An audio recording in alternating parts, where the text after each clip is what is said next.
Wow, ang dami ha. Ayan po mga kabayan, oh. Nakarating pala dito yung salay ng Amerika, mga kabayan. Sino nagtanim yan, Nay? Ako. Sino ang nagdala yan galing Amerika? Ako. Ay, nakapunta ka ng Amerika? Oo, maghapon lang kami doon. Harapan. Pero mas maganda para malakas ang signal sa TV mo dito. Yan, malakas yan. Anong tawag niya na signal? Sungay.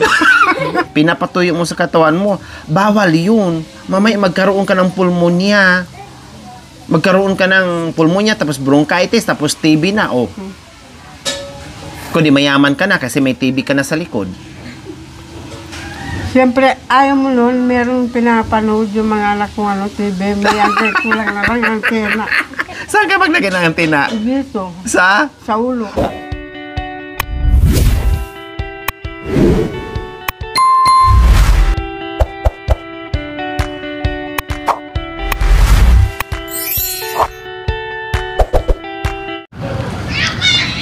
Good morning sa ating lahat mga kabayan.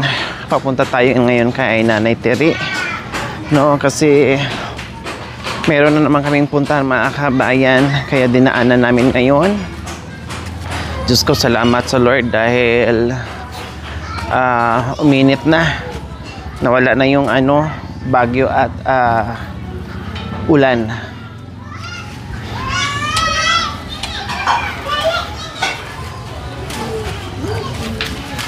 So ayan, dito na tayo umikot sa sa likod. Dito na tayo dumaan sa likod. Tingnan natin kung nandito. Nanay Terry. Saan? Si Budang. Saan? O, pakitawag. Wala si Nanay Terry. Ay! Ayan pala si Nanay Terry. Ay, apo. Nandyan pala si Nanay Terry. Grabe ka naman, Nanay Terry. Tinina mo lang akong lumakad. Dumaan dito. Nakatingin ka lang sa akin. Di ka malang, hoy! Good morning! Ayan na kitang dumapad yan. Ha? Ayan na kitang dumapad yan. Aday! Diyos ko! Tinina mo lang ako. Dumaan ako dito sa higaan mo. Tapos hinanap pa kitang ganyan. Yan, nandyan ka lang pala nakasubo ng saging. Ako nga umiiyak ha. Ayaw mo akong tingnan. Ha? Ako nga umiiyak. Ayaw mo akong tingnan. Pakitapos ikaw titingnan kita. Dumang ka lang. Bakit umiyak ka? Bakit iiyak ka? Umuubo ako. Ha? Umuubo. Umuubo ng... Umuubo ako ng ubo-ubo niya. Ang taga na yung ubo mo Gumaling ka na nung nakaraan. Bigyan kita ng gamot pamaya, ha? Ay, Diyos ko. Anong ginawa mo? Kumusta ang umaga? Ayan, naligo ako.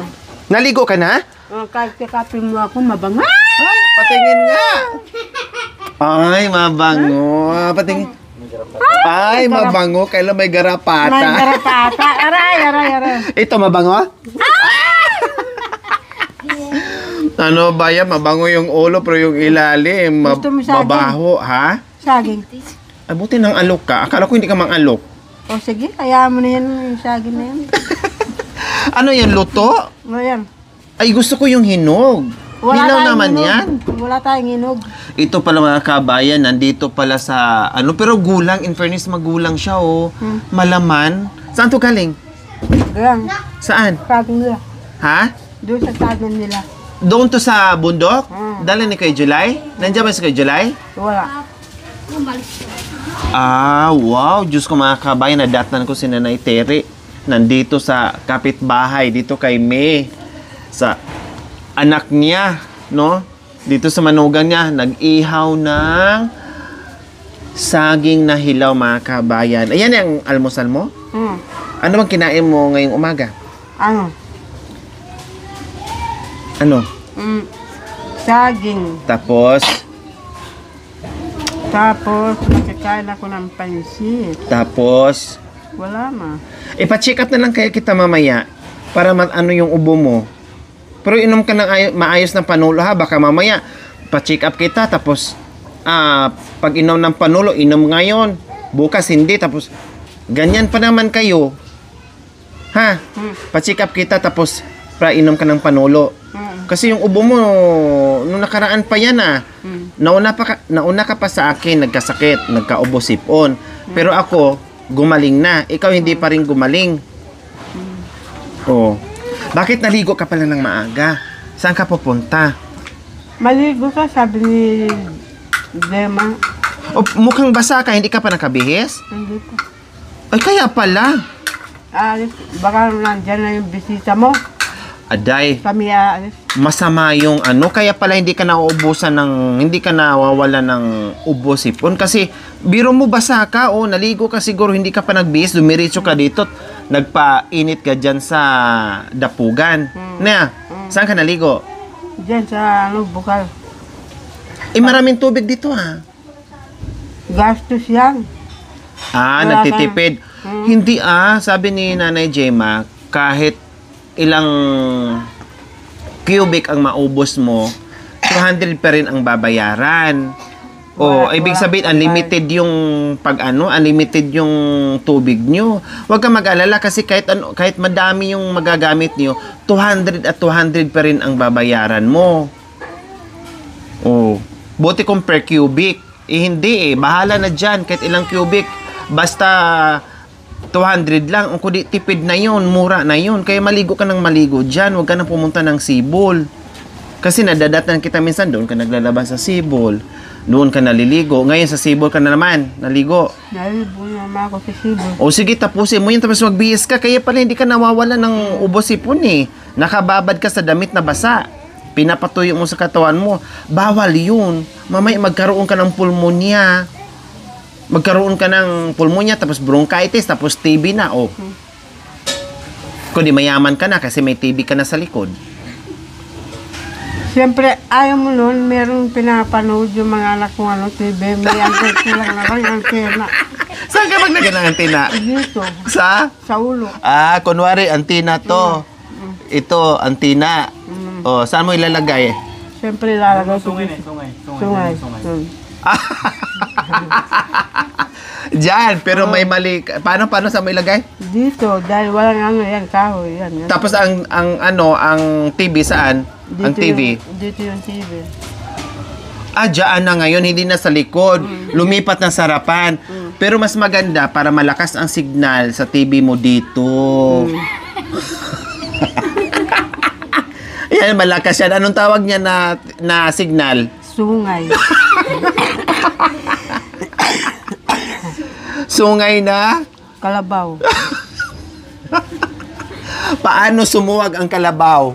Ganyan. Paano? Siyempre ganyan. Ang galing mo talaga, Tere. Mag-isip. Pero biro, huwag ka magsige ng damit magpatuyo kasi magkakasakit ka. Si Budang pinapatawag ko. Nasaan na ba si Budang? Ang punta na sadya natin? Ano ng tadyang? Anong sadya natin dito? Kala ko tadya. Wow, ang ganda ng tanong mo Talagang reporter ka. Ano ang sadya ko dito? Ikaw. Ngayon. At saka si Budang. Dahil kahapon hinahanap ka ng taong bayan kasi bumagyo at umulan. Alam mo naman, di ba? Pero wala ka, hindi ka nag-report. Tanong ng tanong sa akin. Sabi ko, hindi ko kayo masasagot kasi hindi ko kasama si Nanay Tiri. Kasalukuyan na sa bakasyon habang bumabagyo at umuulan. Kaya i-report mo ngayon kasi maraming katanungan. Sumakit ang ulo ko, hindi ko masagot-sagot. Hindi ko masagot-sagot. Sumakit ang ulo ko, hindi ko masagot-sagot ang mga tanong nila. Paano? Ikaw na mag-report sa bagyo at sa ulan kahapon. Report. Dores, pasok. Paano ka makapagbalita? Grabe naman yung lindol. Balita mo nga. Kasi hindi ko masagot-sagot. Ikaw magbalita, ikaw ang hinahanap lang, ikaw ang inaantay. Mga kababayan, niya? Meron akong ibabalita sa iyo, mga kabayan. Ang pangalan ng lindol dito ay Cosme. Yan. Ngayon, ang takbo ng lindol ay 50,000 mil. Lamang. Yes, tapos? Lakas pala. Ngayon, binabalita ko nga sa iyo, ito naipit kami ni Budang. Sana ipit. Yung bato, naipit kami ni Budang sa Lindol. O tapos, bakit? Ngayon, pinatatawag ko ang taga-balita doon sa Mindanao. Oh, yung dalawang tao, si Mamay Dore, saka si Mamay Pakyo. Pakyo? Pakyo. Malapit na yun sa Pakyo, ah. Pakyo rin. Pakyo rin. Malapit na yun sa Pakyo, ah. Kaya ngayon, yan, pinadadampot kami, magbigay daw dahil namakyo kayo. Dahil namakyo kami, magbigay daw ng ayuda. Pero wala Siya naman, naipit kayo ni Budang, pero wala naman kayong gas-gas. Nagkadugo-dugo nga yung mukha ko. Pati utak nyo, nagkandadugo. Pati yung utak ko na yung... Ang garapata sa ulo nyo, ano nangyari? Pumutok din yung garapata ko. Ang din doon, na-report mo na. Ang bagyo kahapon at saka ulan, i-report mo na. Tanong na naman sila sa akin. Signal number 2 sa Pampanga. Signal number 3, 60, 150,000 po dito. Aday, ang lakas ng bagyo pala. Tingnan mo, nagkabiyak-biyak na nga yung bahay. Dito? Oo, yan o. Buti ano nangyari sa'yo nung bagyo? Dahil dito ka nakahiga sa labas. Umakyat ako sa kahoy, doon ako natulog. Bakit doon ka natulog sa kahoy? Natatakot akong maipit. Paano buong bagyo? Gumaganyan yung kahoy, sumasayaw. Kaso linergari. Bumaba ako, doon ako naipit sa bato.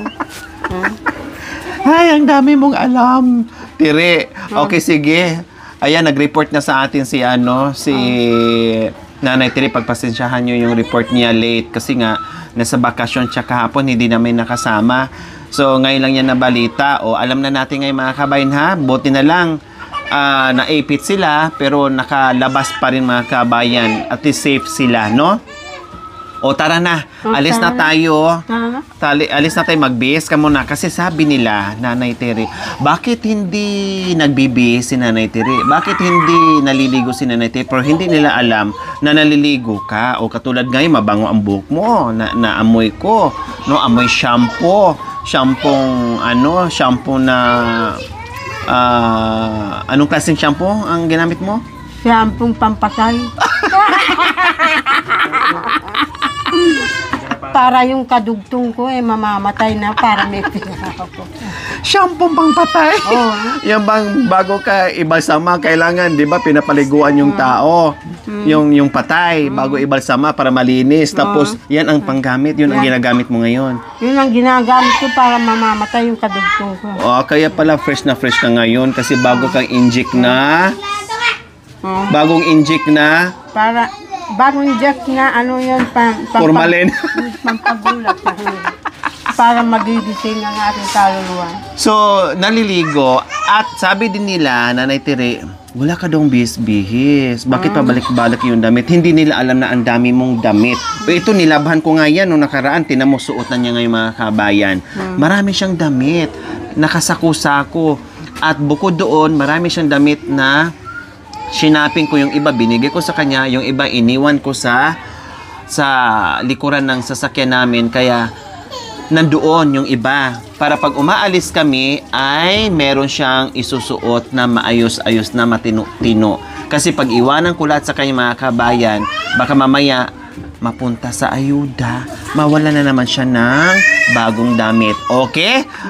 Anuhin mo na, iiwanan mo na kay Mayan dahil magbihis na tayo. Tara na, ipakita natin yung mga damit mo. Akala nila wala kang damit. Halika na. So, ayan po mga kabayan, nandito na si Budang at si Nanay Tire mga kabayan.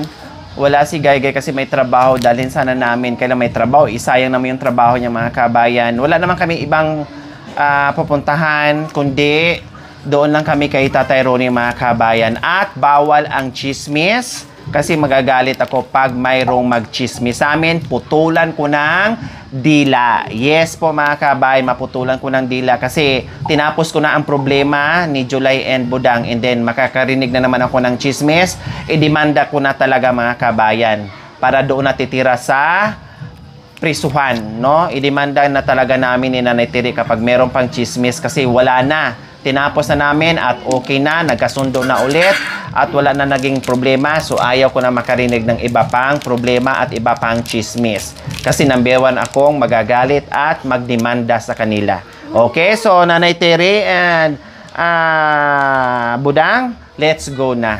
O, Nay, dito po muna kami, Nay, ha? Bye-bye. Kayo na po bahala dyan mag-lock, Nay. Bye-bye. Mi, Nay, dito Bye-bye. po kami. Salamat.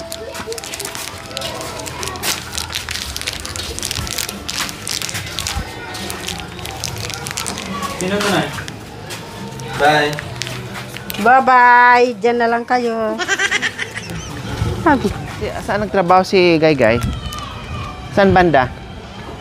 Yung Saan doon. banda nagtrabaho si Gaygay? Saan banda? Daanan natin? Paalam ka. Ha? Paalam, oo, paalam. Paalam tayo. Doon, ikaw, paalam, ha? Sabihin mo may pagkain nagdaan. Sabihin mo.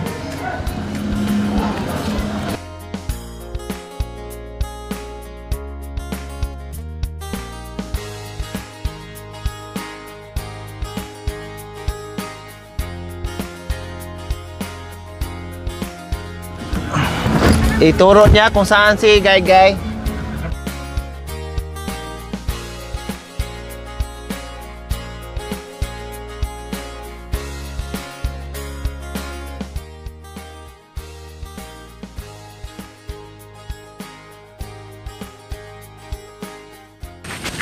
So ayan po mga kabayan, bago kami akyat doon kay Tatay Romy mga kabayan, no? Magpaalam muna kami kay Gaygay, si Budang, no? Pero sinabi ko na kay Gaygay kanina, no? And hindi kasi makakasama si Gaygay kasi may trabaho. So ngayon po mga kabayan, ay puntaan po namin si Gaygay kasi nagtatrabaho diyan. Magpapaalam lang si Budang at sabihin niya na may pagkain na doon si Gaygay, no? May sinaing na doon, may nasi na at saka may ulam na rin binilhan namin para merong kakainin, tanghalian, hapunan, hindi maubos ni Gaygay yon. Kasi kami hindi alam kung anong oras makauwi. Si Budang po mga kabayan, kahit si Bentot, si Marwin o silang lahat, sinasabihan ko na si Budang wag harot-harutin or wag ano-ano. Alam naman po nila yan mga kabayan. Sinasabihan ko yan. Sinasaway ko pag nilalapitan si Budang. Pag ako kasama po ni Budang mga kabayan, kahit saan ko dalhin yan, walang magiging problema. Walang pangamba. No? Kasi ako mismo, tinitinan ko at nagmamasid yung aking mga mata po mga kabayan para wala ng isyo. No? Although alam ko naman na walang ano. Kaya lang siyempre, hindi natin alam si Budang, no, medyo masilan, no? Medyo Maria Clara in everything. Kaya mas maganda na lang na pag sabihan ko yung mga lalaki na mga anak ni Tatay Romy po mga kabayan, no, para maayos at walang isyo. So yun po yung mga kabayan. Budang. Buntis ka hindi? Buntis ka hindi? O hindi ka buntis? Buktot? Ikaw hindi? Oh, hindi sa buktot. Kaya hindi din tayo mag-alala kung saan natin siya dalhin o maglakad. Siyempre, pag buntis to or buktot mga kabayan kung tawagin sa kanila, ay magsasabi naman din to sa akin or sa amin. Or mismo si Nanay Gemma, magsasabi din yan, siyempre. Ngayon, siyempre, ay habang hindi pa buktot or hindi pa buntis mga kabayan, ay isama-sama muna natin si Budang. Wala naman din siyang ginagawa mga kabayan. No, mag-i-enjoy pa siya, makakain pa ng maayos, plus kikita pa siya. O ibig ko sabihin, magkapera pa siya kasi binibigyan ko sila. Saan? Saan, Gaygay? Nakita mo na? Nakita mo? Saan? Bagay mo. Gay!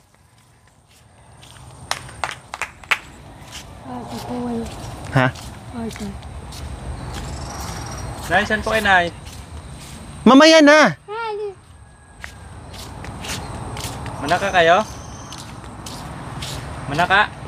Ha? Manaka. Hindi. Kukuha ko ng tanglad na idadalhin natin dun. Maraming tanglad doon. Kay Tatay Rome. Oo. Ang daming tanim na tanglad. Hindi murado yan eh. Ibang ano yan eh. Ibang tanglad yan. Ano yan? Pula. Mamaya, itanim mo doon? Oo, tanim ko doon. Sige, mamaya na.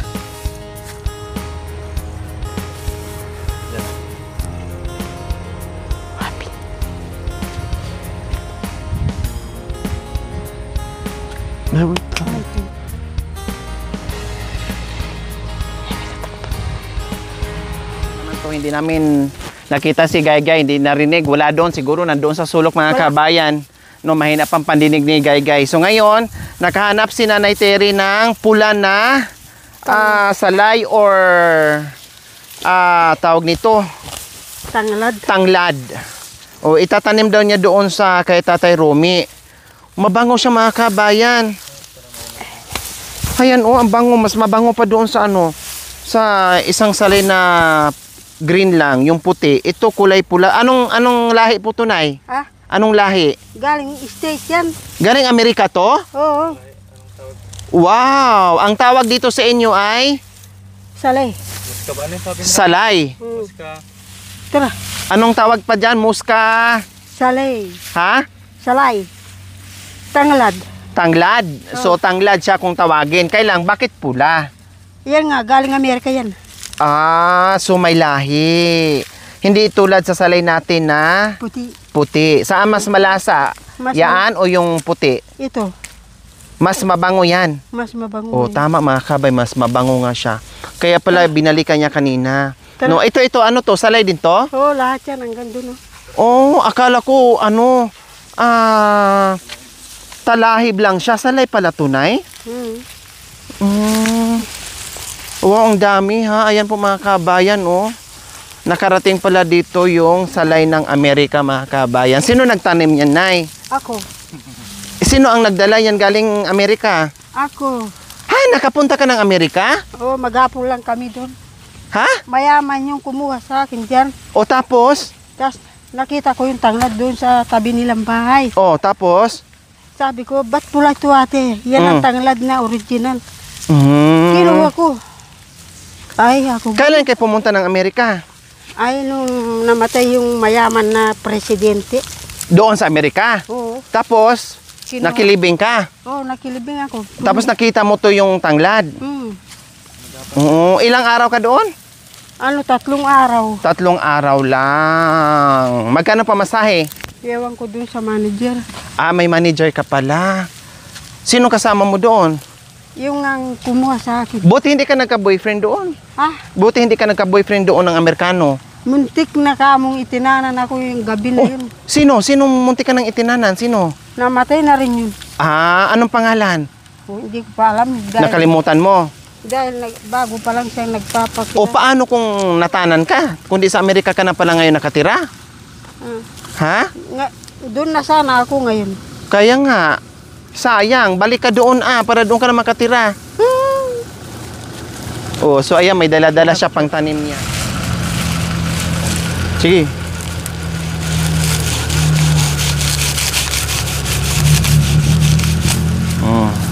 Tara, let's go.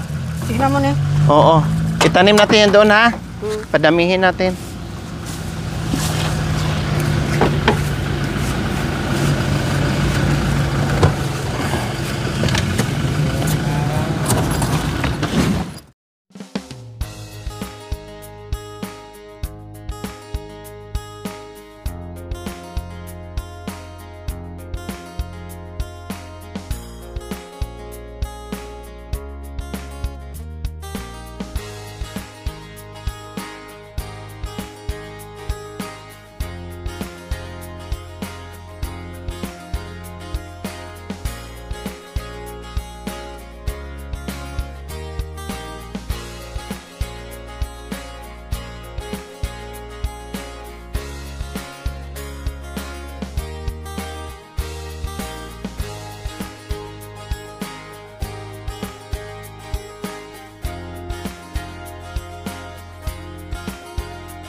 Ayos, dikit.